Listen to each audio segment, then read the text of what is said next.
Hi, I'm Laura Elena, a healthcare administrator at a clinic here in Jefferson County. I want to tell you how you can get low-cost healthcare if you need it. Did you know? In Jefferson County, affordable healthcare is within reach, even if you do not have health insurance or if you have insurance but struggle to pay for everything. Sliding fee and discounted care programs adjust the cost of your medical services based on your income and family size.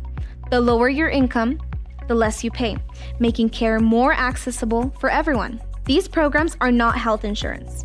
They're offered directly by clinics and hospitals to make care more affordable. To qualify for a discount, you usually must either be uninsured, meaning you don't have a health insurance, or underinsured, meaning you still have a financial burden that is not fully covered by health insurance.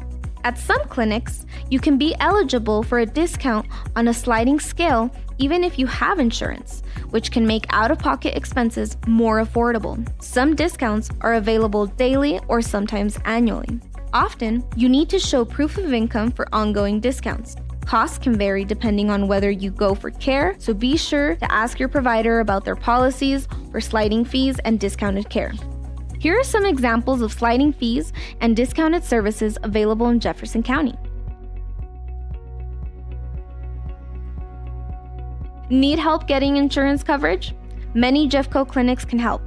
Doctors Care also offers free help applying for Medicaid, CHP+, Marketplace plans, and even SNAP benefits. Stride offers assistance in applying for Medicaid and CHP+. Healthcare is for everyone. Affordable options are here in Jefferson County, no matter your situation. Reach out today and get the care you deserve. I'm here to tell you that everyone deserves care. Affordable help is here in Jefferson County, no matter your situation. Reach out today.